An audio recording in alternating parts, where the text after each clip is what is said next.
entendimento. E a verdade é que nós vemos que essas guerras, elas acontecem entre as nações. Na Primeira Guerra Mundial, estima-se que morreram mais de 30 milhões de pessoas. Já na Segunda Guerra Mundial, esse número pulou para 60 milhões.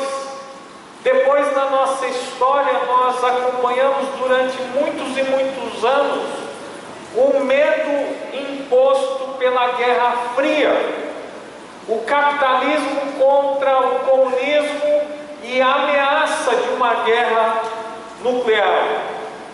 Nós também vimos os conflitos entre as nações do Oriente Médio, a disputa pelo petróleo. E agora nos deparamos com um novo tipo de guerra, a guerra imposta pelo terrorismo, uma guerra religiosa que ultrapassa qualquer tipo de fronteira. Também nós vemos que vivemos um momento onde os conflitos estão dentro dos nossos lares,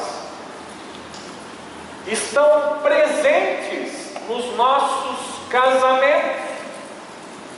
Nós vemos como nunca antes casamentos serem desfeitos e casais que acabam brigando e desfazendo as suas famílias. Também vemos um outro tipo de conflito dentro do nosso lar, o conflito entre gerações, pais que não se entendem com seus filhos, filhos que não entendem e não têm disposição de se relacionarem com os seus pais. Nós vemos também guerra, conflito, no que diz respeito ao nosso ambiente de trabalho. Com a crise, os ânimos ficam cada vez mais à flor da pele, pessoas acabam disputando um lugar ao sol. Nós vemos realmente o crescimento da competitividade como nunca nós vimos antes. Pessoas desrespeitando, pessoas em busca dos seus próprios interesses, não medindo esforços para preservar o seu emprego e para conseguir uma promoção. Também nós presenciamos e experimentamos na nossa vida aqui em São Paulo esse conflito e essa guerra que é urbana, a guerra no trânsito. As pessoas se sentem realmente no direito de ultrapassarem, de terem a passagem antes das outras pessoas. E esse tipo de conflito, associado ao estresse, associado aos grandes congestionamentos, fazem com que as pessoas se tornem cada vez mais hostis e agressivas. Não são poucas as pessoas que brigam, não são poucas as pessoas que xingam o outro, só porque o outro simplesmente não deu passagem, ou porque ela se sentiu invadida no seu direito. Também vemos a guerra e os conflitos dentro das igrejas. Irmãos que acabam se desentendendo, irmãos que acreditam que não têm sido valorizados, irmãos que querem fazer com que o seu ponto de vista prevaleça, irmãos que não têm paciência e tolerância, que não sabem conviver com pessoas diferentes, com culturas diferentes e que acabam trazendo esses conflitos e essas guerras para dentro da igreja. Vivemos um momento marcado pela guerra, marcado pelo conflito. Agora vamos ler o texto de Tiago, vamos ver o que a palavra de Deus tem a nos dizer sobre esse assunto. Tiago capítulo 4, a partir do versículo 1, a palavra de Deus nos diz assim: de onde vêm as guerras e contendas que há entre vocês? Não vem das paixões que guerreiam dentro de vocês? Vocês cobiçam coisas, mas não as têm. Matam e invejam, mas não conseguem obter o que desejam. Vocês vivem a lutar e a fazer guerras. Não têm, porque não pedem.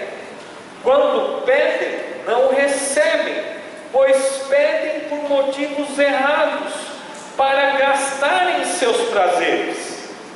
Adúlteros, vocês não sabem que a amizade com o mundo é inimizade com Deus? Quem quer ser amigo do mundo, faz-se inimigo de Deus.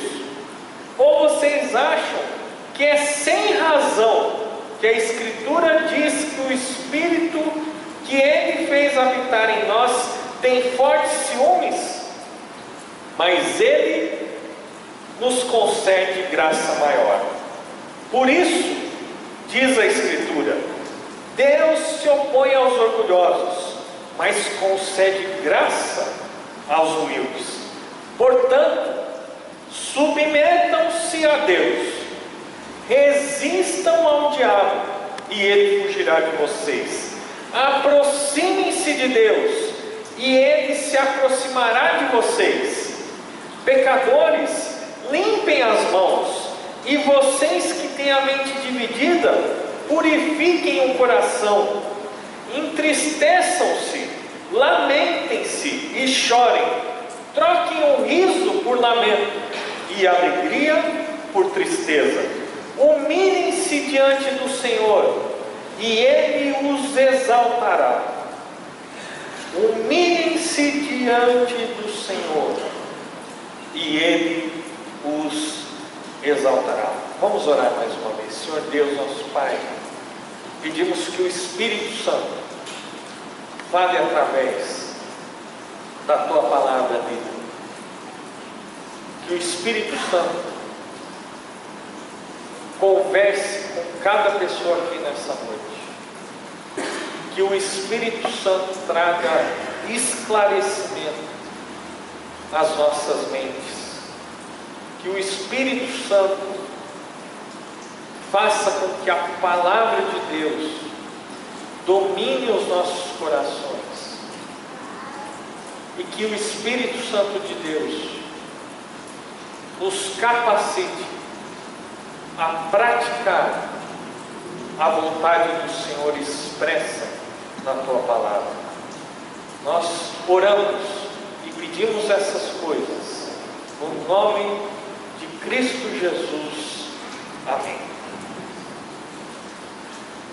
O mais interessante é que essas palavras que nós acabamos de ler, elas são direcionadas não para pessoas que não conhecem a Deus, não pessoas que não estão no ambiente da igreja. Muito pelo contrário, Tiago escreve para os cristãos, ele escreve para a igreja do Senhor Jesus Cristo. Ele escreve para aqueles que se intitulam crentes em Jesus. E ele traz essa palavra, e ele traz esse esclarecimento. De onde é que vocês pensam que nascem as guerras e os conflitos que há entre vocês? Ele não está simplesmente falando dos conflitos e das guerras que acontecem entre países e nações, mas ele está chamando a atenção daqueles cristãos para as guerras e conflitos que acontecem nos nossos relacionamentos interpessoais. E Tiago ele diz, e ele revela de onde é que essas guerras e esses conflitos aparecem. Essas guerras e esses conflitos têm uma origem, e a origem se encontra dentro de nós. Nós queremos ser sempre o número 1. Esse é o problema, e por isso Tiago diz: de onde que vêm as guerras e os conflitos? Senão dos prazeres que guerreiam dentro de vocês. Todos nós queremos sentir autorrealização. Todos nós fugimos da dor e buscamos de uma maneira incessante o prazer, a alegria, a felicidade, o sentimento de satisfação. O problema é que essas coisas, muitas vezes, elas têm um único objetivo: nos colocar em primeiro lugar em tudo. Queremos ser o primeiro dentro da nossa família, queremos ser o primeiro dentro do nosso trabalho, nós queremos ser o primeiro dentro do nosso casamento, nós queremos ser o primeiro na igreja, nós queremos ser o primeiro até mesmo diante de Deus. Queremos que a nossa vontade, que o nosso desejo prevaleça. Esse é o problema. Essa é a origem dos conflitos e das guerras. O problema não está fora de nós. O problema está dentro de nós, no nosso coração. Nós ficamos imaginando que os problemas e que o nosso comportamento geralmente é fruto daquilo que nos acontece, daquilo que é exterior.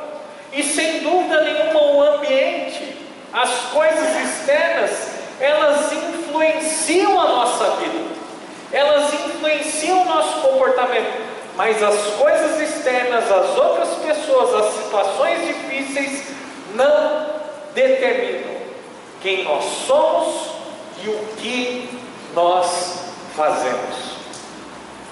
Achei muito interessante uma pessoa que ilustrou da seguinte maneira: que a nossa vida é como um saquinho de chamate. Sabe? O saquinho de chamate, bate-leão. Agora tem até diversos sabores, né? Desde o chá preto até frutas vermelhas. E o que acontece com o saquinho de chá quando ele é mergulhado na água quente? Aquela água, ela passa de água para chá. A água quente só revela aquilo que está dentro do saquinho. Então as circunstâncias, as outras pessoas, elas não são as responsáveis finais pelo nosso comportamento, pela nossa maneira de ser, mas as circunstâncias externas, elas revelam o que está dentro do nosso coração. E esse é o problema das guerras. Essa é a razão, é a origem dos conflitos, os prazeres que guerreiam dentro do nosso coração. Queremos sempre ser o número 1, não aceitamos ser o segundo, não aceitamos ser o terceiro, queremos sempre ser o primeiro, queremos sempre ter o primeiro lugar. E Tiago ele continua nesse trecho falando sobre os resultados desse tipo de vida na comunidade cristã, na vida daqueles que são cristãos. Acompanhe comigo aí a leitura de Tiago, capítulo 4. Vamos ver a partir do versículo 2. E olhe só o que Tiago, a palavra de Deus, nos fala: vocês cobiçam coisas, mas não as têm. Matam e invejam, mas não conseguem obter o que desejam. Vocês vivem a lutar e a fazer guerras. Não têm, porque não pedem. Quando pedem, não recebem, pois pedem por motivos errados, para gastarem seus prazeres. Adúlteros, vocês não sabem que a amizade com o mundo é inimizade com Deus? Quem quer ser amigo do mundo faz-se inimigo de Deus. Ou vocês acham que é sem razão que a Escritura diz que o Espírito que Ele fez habitar em nós tem fortes ciúmes? Nós temos duas consequências diretas, imediatas, quando nós buscamos ser o número um em tudo, diante de todos. E a primeira consequência diz respeito aos nossos relacionamentos com o nosso próximo. E quem é o nosso próximo? São as outras pessoas. É o marido, é a esposa, é o filho, é a filha, é o sogro, a sogra, o genro, a nora. São os nossos irmãos de sangue, são os nossos irmãos na fé, são as pessoas que convivem ou têm um contato conosco. Esse estilo de vida, onde nós queremos ser o número um, tem um impacto direto nos nossos relacionamentos. E Tiago aqui ele diz: vocês cobiçam coisas, mas não as têm. Vocês matam e invejam, mas não conseguem obter o que desejam. Vocês vivem a lutar e a fazer guerras. Quais são as consequências que nós sofremos no nosso relacionamento? Em primeiro lugar, cobiça. Quem quer ser o número um acaba sendo uma pessoa que demonstra ter cobiça em sua vida. Quer ter aquilo que o outro tem. Deseja aquilo que o próximo tem. Deseja as coisas que não tem, que outras pessoas, por acaso, possam ter. Qual outra consequência nos nossos relacionamentos, nesse estilo de vida? É a morte. E Tiago aqui ele fala sobre homicídio, e talvez seja improvável que ele esteja falando que dentro da comunidade da fé, da igreja cristã, os irmãos realmente estivessem se matando.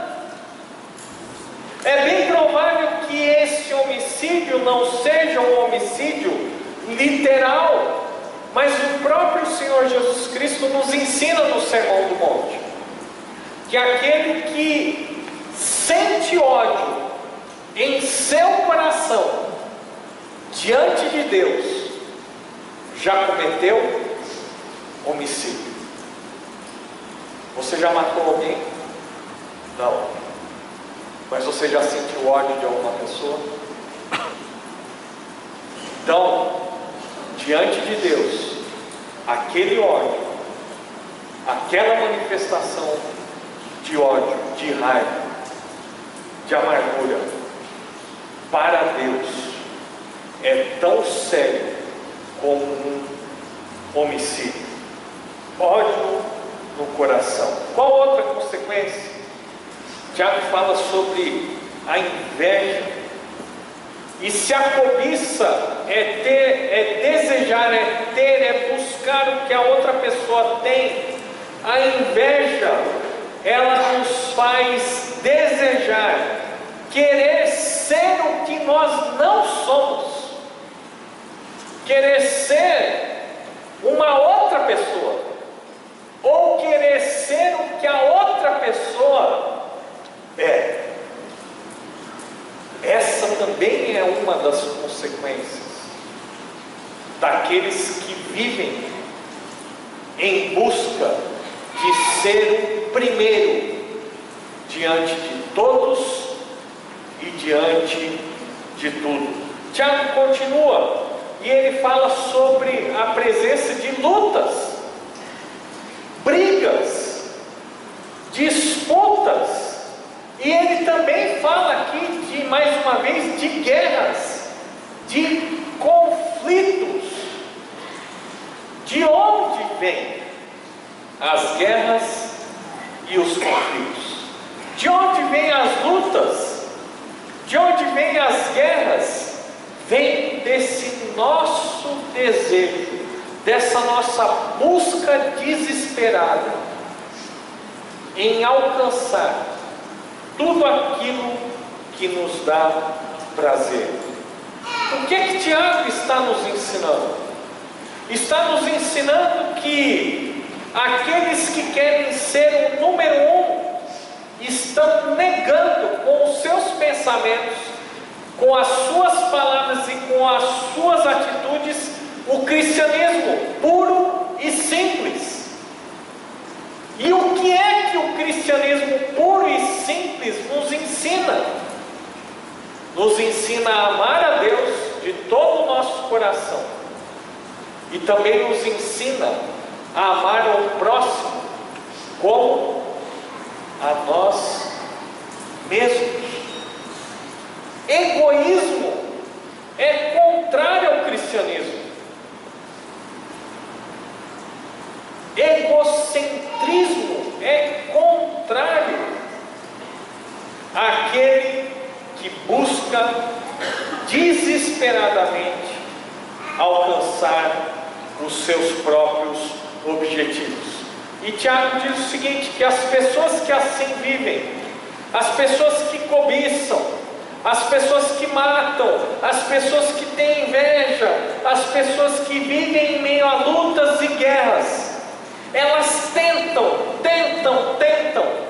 mas não alcançam, não conseguem aquilo que elas desejam. Essa é a primeira grande consequência da vida de quem vive para ser o primeiro. Mas tem uma segunda consequência. E a segunda consequência diz respeito ao nosso relacionamento com Deus. Volte comigo ali, em Tiago, capítulo 4. E nós vamos ver essa consequência a partir do versículo 2, na segunda parte do versículo, que nos diz assim: não tem, porque não pedem. Versículo 3 agora: quando pedem, não recebem, pois pedem por motivos errados, para gastarem seus prazeres. Adúlteros, vocês não sabem que a amizade com o mundo é inimizade com Deus? Quem quer ser amigo do mundo faz-se inimigo de Deus. Ou vocês acham que é sem razão que a Escritura diz que o Espírito que Ele fez habitar em nós tem fortes ciúmes? Essa segunda consequência diz respeito ao nosso relacionamento com Deus, o nosso Pai. E Tiago fala que uma pessoa que vive para ser o primeiro, para ter o primeiro lugar em tudo, em primeiro lugar, não pede. Ou seja, essa pessoa não tem uma vida de comunhão com Deus. A sua vida pode ser uma vida religiosa, marcada marcada por ritos externos, por expressões externas de uma religiosidade, mas na sua intimidade não existe uma vida de comunhão, de relacionamento pessoal com Deus. E como é que nós sabemos se essa pessoa tem ou não relacionamento com Deus? É muito simples, é só nós olharmos a sua vida de oração. Geralmente uma pessoa que vive para si, que quer ser o primeiro em tudo diante de todos, não tem uma vida de oração.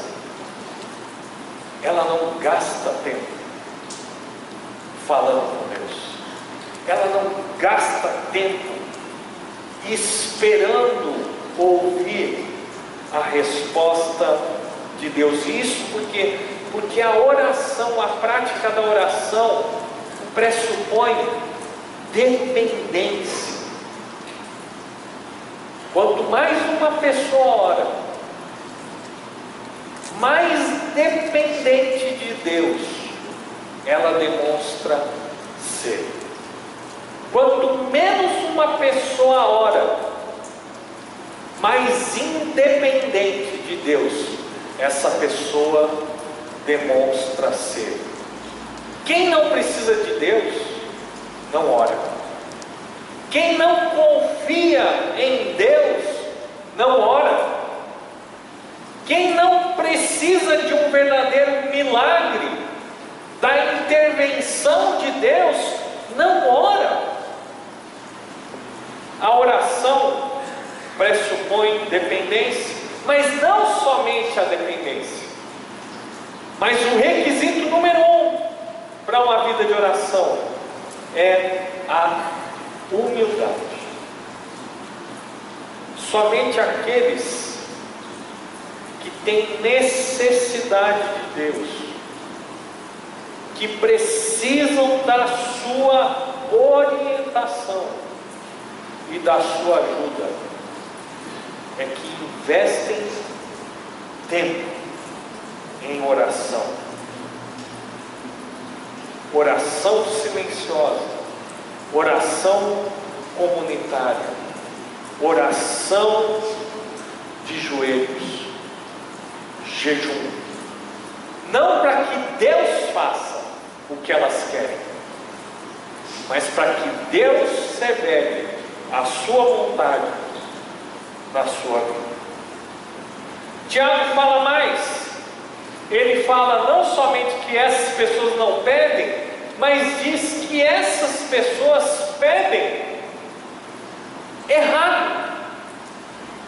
Pedem e não recebem, porque pedem para esbanjarem-se em seus prazeres. Essas pessoas ou não oram, ou oram de uma maneira equivocada, oram de uma maneira totalmente errada, egoísta, buscam obter a bênção de Deus sem o Deus na bênção.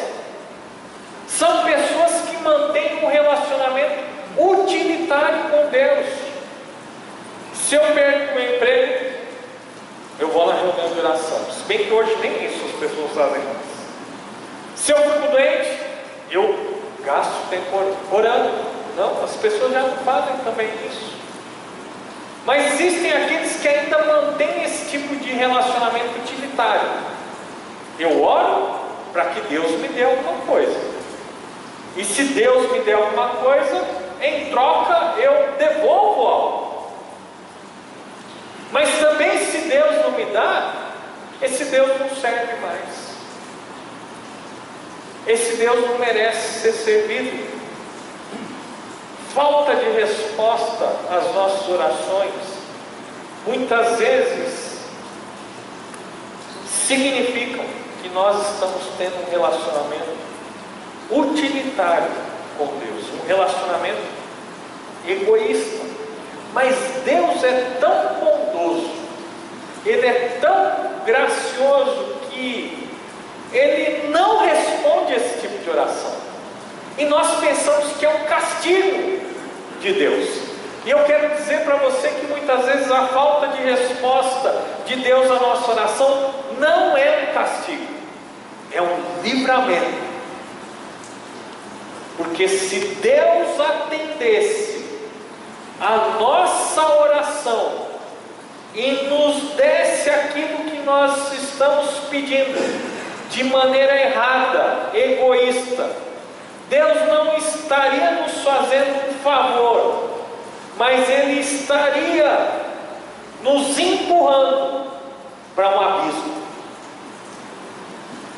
Ao atender um pedido errado, Deus estaria promovendo em nossa vida pecado. E nós já estudamos em Tiago, e nós sabemos que Deus, Ele não é tentado pelo mal, e Ele a ninguém tenta. Ele é totalmente separado do mal e do pecado. Por isso, até mesmo a ausência da resposta de Deus a algumas das nossas orações não são um castigo, mas são um verdadeiro livramento em nossas vidas. Outra consequência que os nossos relacionamentos com Deus sofrem quando nós queremos ser esse número um, nós acabamos colhendo uma inimizade com Deus. E por que nós acabamos sendo inimigos de Deus? Porque aquele que quer ser o primeiro, na verdade, já se tornou um amigo do mundo. E por mais que muitas pessoas tentem, é impossível dar a mão para Deus e dar a mão para o mundo e atravessarmos juntos a rua. Ou nós damos a mão para Deus, ou então damos a mão para o mundo.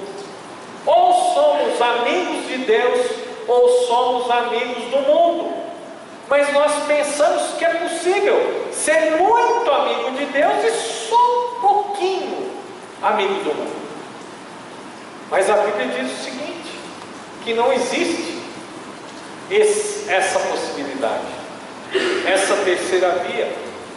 E mesmo aqueles que querem ser só um pouquinho amigos do mundo, acabam se constituindo inimigos de Deus. E é interessante porque Tiago aqui, ele bate forte, e ele chama aqueles que querem ser amigos de Deus e amigos do mundo como pessoas que são adúlteras.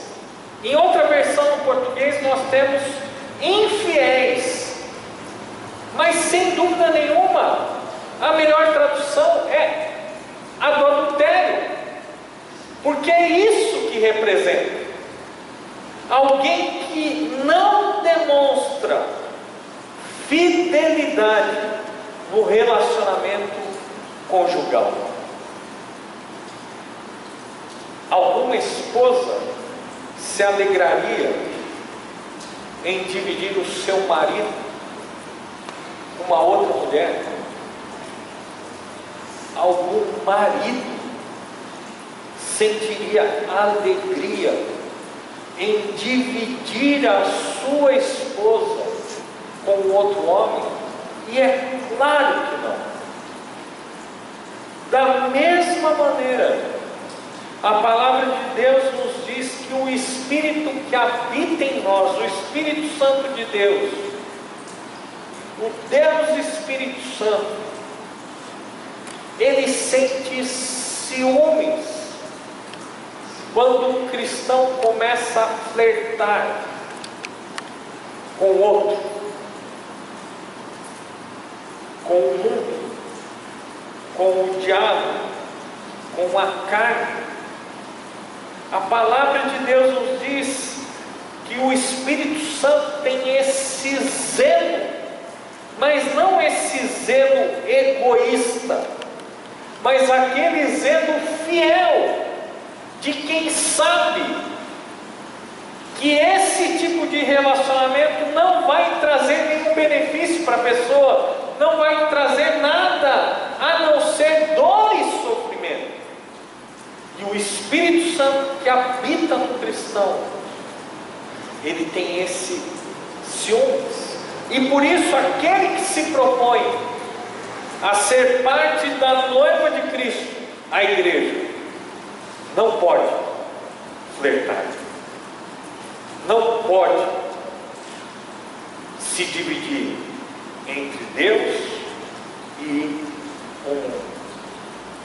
Nós pertencemos a Deus.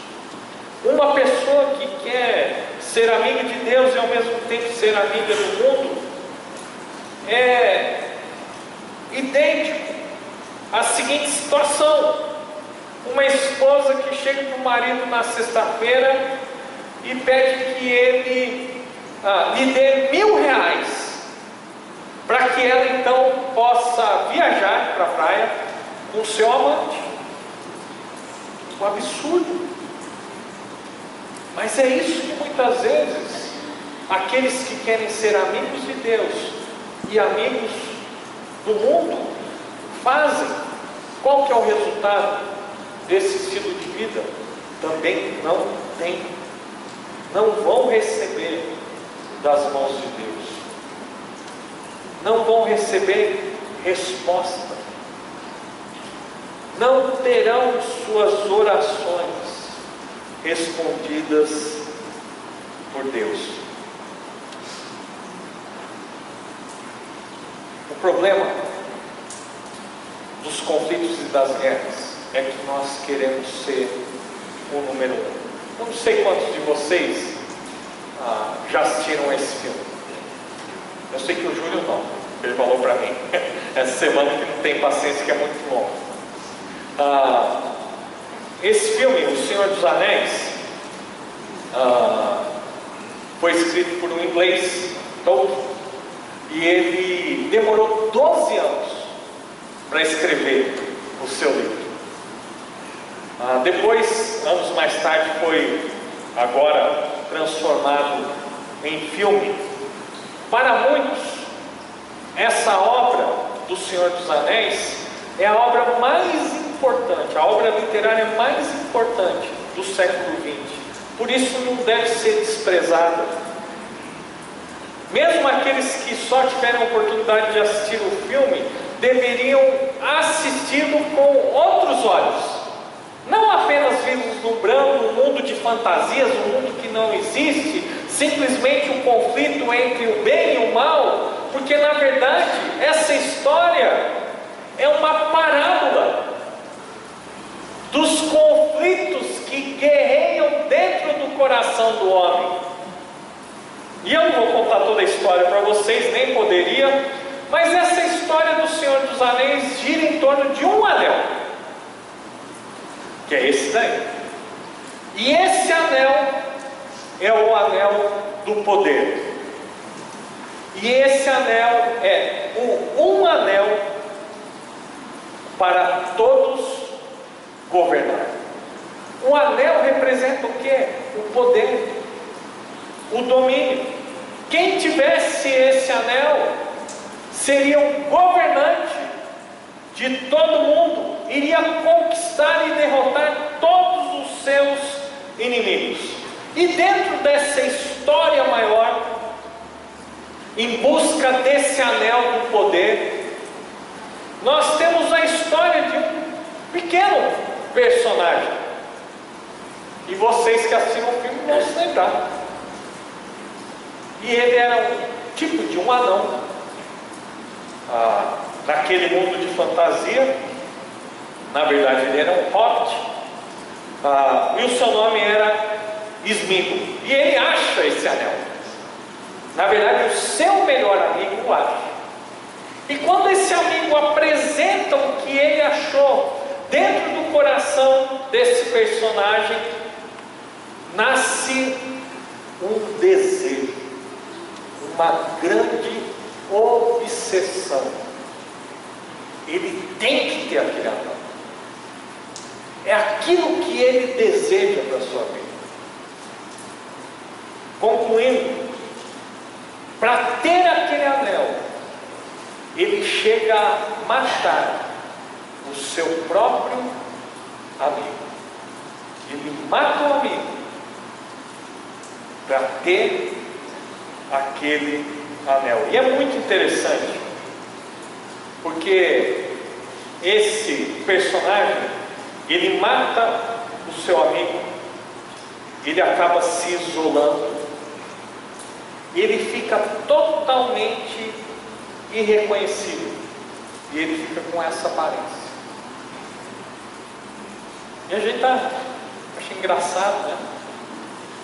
Mas, gente, é isso que o pecado faz na nossa vida. Aquela pessoa que vive em busca para ser o primeiro, aquele que quer ser o primeiro em tudo, aquele que se torna o princípio, o meio e o fim da sua vida, acaba ficando assim, deformado, escravizado por esses desejos. E a história desse personagem é muito triste, porque no final do filme e do livro, ele consegue o anel. Ele pega esse anel, mas ele acaba caindo e ele acaba morrendo. E é isso que acontece na nossa vida. Aquele que se propõe a ser o número um, além de ficar totalmente desvirtuado, solitário, irreconhecível, deformado por esse desejo, acaba colhendo a morte. Sabe como é que esse personagem chamava esse anel? Ele chamava de meu precioso. Qual é o seu precioso? O que é aquilo, ou quem é aquele que você entende que é o seu tesouro?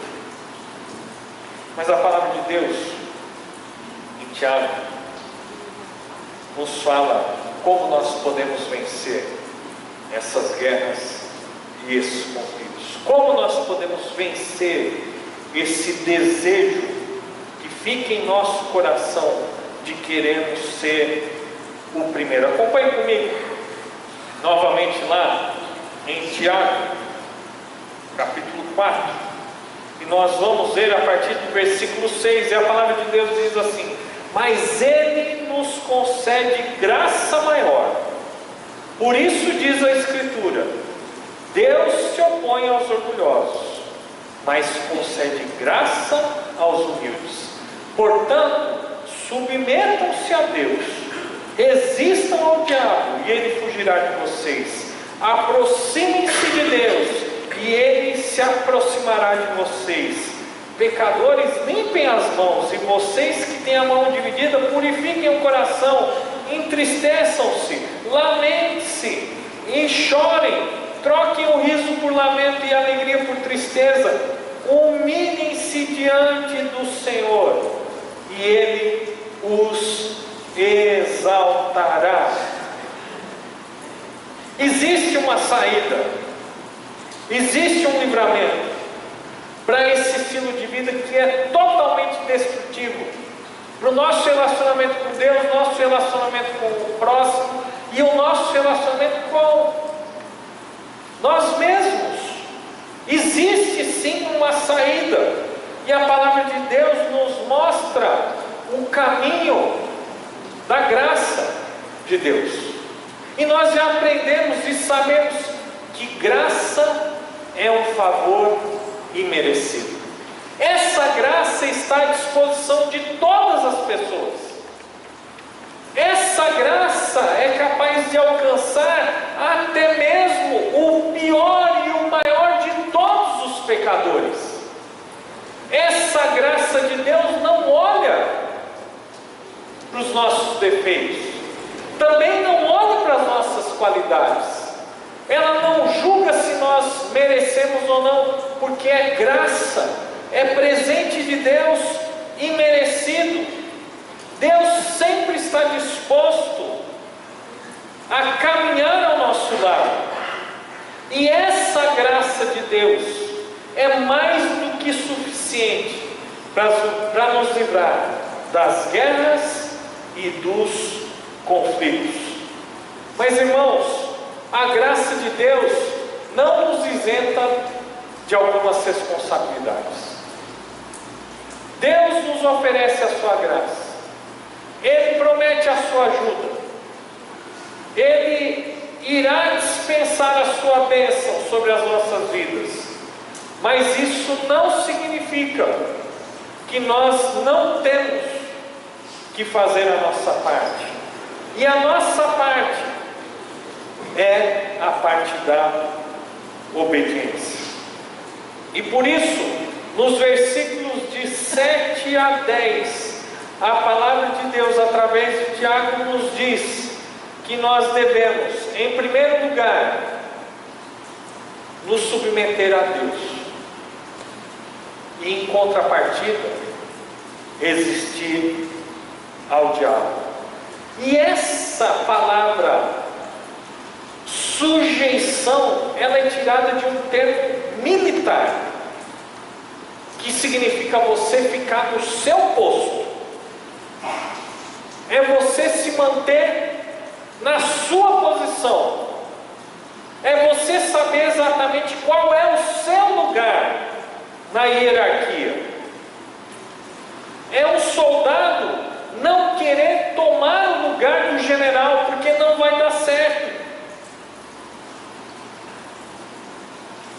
É aquela postura que nos faz viver em obediência e em rendição incondicional.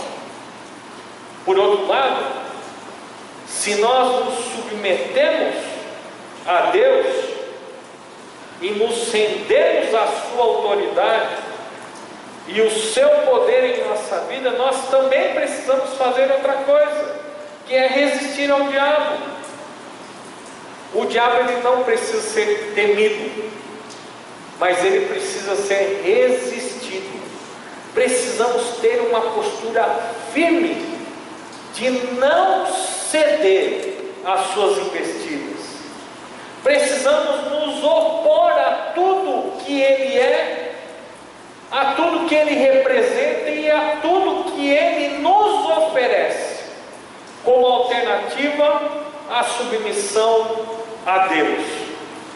Só quem se submete a Deus pode resistir ao diabo. E o diabo é o tentador. E o diabo é o inimigo de Deus. E o diabo é o acusador. Mas o diabo, ele é poderoso. Ele é sedutor. Ele sempre nos mostra um caminho alternativo. Ele sempre nos propõe o prazer rápido e imediato, mas ele também sempre pede o seu preço. Em primeiro lugar, se nós queremos ser libertos das guerras e dos conflitos, nós precisamos nos submeter a Deus e resistir ao diabo. Mas Tiago continua, lá no versículo 8 ele fala sobre a necessidade que todos nós temos de nos aproximarmos de Deus e de nos afastarmos do pecado. E a palavra de Deus é maravilhosa, porque ela diz o seguinte, que se nós nos aproximarmos de Deus, Deus se aproximará de nós. Quem busca, encontra. Quem procura, acha. Quem bate a porta é aberta. Deus mesmo diz se vocês me buscarem de todo o coração, vocês irão me achar. Mas isso implica em buscar a presença de Deus, em ter um relacionamento íntimo com Deus, a buscar as coisas de Deus, e em contrapartida, a nos afastarmos de tudo aquilo que desagrada a Deus, de tudo aquilo que se constitui um pecado. E é por isso que lá no versículo 8, Tiago nos faz um convite. Primeiro, os pecadores devem limpar as suas mãos. Talvez isso não faça muito sentido para nós aqui brasileiros, no século XXI. Mas para aquela audiência, isso tinha todo um significado visível diante dos olhos daqueles que ouviram a mensagem. Todos os judeus que iriam servir no templo, todos aqueles que iriam executar algum trabalho no culto a Deus, essas pessoas, antes de prestarem esse culto, antes de executarem esse trabalho, eles deveriam cumprir um cerimonial de purificação. Eles deveriam lavar as suas mãos, como demonstração externa de que as suas vidas estavam limpas diante de Deus. Tiago diz que aqueles que têm a mente dividida, aqueles que estão entre Deus e o mundo, devem purificar os seus corações, devem buscar o arrependimento. E isso é feito através de uma demonstração visível, porque existe essa grande diferença entre arrependimento e remorso. Tem muita gente que acha que arrependimento é só ficar triste, que é chorar, que é sofrer as consequências imediatas daquilo que ela fez de errado. E é muito mais do que isso, porque o verdadeiro arrependimento é sim choro, tristeza, lamento, mas acima de tudo é uma mudança de postura, uma mudança de vida interna e externa. Porque uma pessoa que diz que está arrependida, mas não muda seu comportamento, é um mentiroso, é uma fraude, não está de fato arrependido diante de Deus. Pode até estar arrependido diante dos homens. Em último lugar, versículos 9 e 10, nós vemos justamente essa necessidade de trocarmos essa alegria fugaz, passageira, por uma tristeza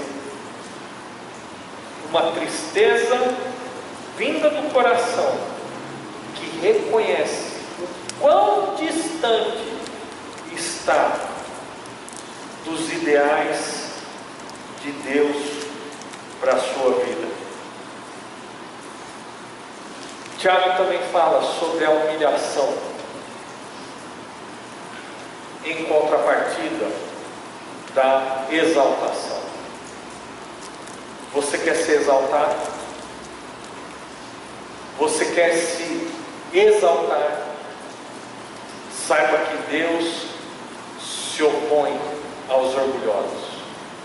E a ideia de se opor é que Deus resiste. Ele se torna o nosso opositor. Toda vez que nós somos arrogantes, orgulhosos, saiba que o Deus Criador dos céus e da terra se torna o nosso opositor. E quem pode resistir a Deus? Mesmo assim nós queremos tentar resistir a Deus. Isso acontece toda vez que nós somos arrogantes, egoístas, presunçosos. Mas a própria palavra de Deus já nos disse antes e repete aqui, dizendo o seguinte: Deus concede graça maior ao humilde. Aquele que quer ser exaltado por Deus precisa ser humilde diante de Deus. Nós precisamos abraçar a humilhação para alcançarmos então a exaltação. Concluindo, o que é que nós precisamos fazer para nos libertarmos dessa busca, dessa obsessão em querer ser o primeiro em tudo? Em primeiro lugar, coloque Deus no seu devido lugar. Ele tem que ser o primeiro. Em segundo lugar, coloque o próximo, porque é isso que Deus nos manda. Esse é o caminho para a verdadeira felicidade. Esse é o caminho para a harmonia. Esse é o caminho para a paz na vida e nos nossos relacionamentos. E daí então, e só então, você pode se colocar no terceiro lugar. Abaixe sua cabeça, feche seus olhos e nós vamos orar. Senhor Deus, nosso Pai, é uma palavra a que nós ouvimos nessa noite. Mas o Senhor, dentro da tua soberania, a registrou na carta de Tiago. E o Senhor também, pela tua soberania, nos trouxe aqui para ouvirmos a tua palavra. Que nós possamos abrir mão do primeiro lugar, do segundo lugar, e que nós aceitemos de bom grado ser o terceiro. Nos abençoe, em nome de Jesus.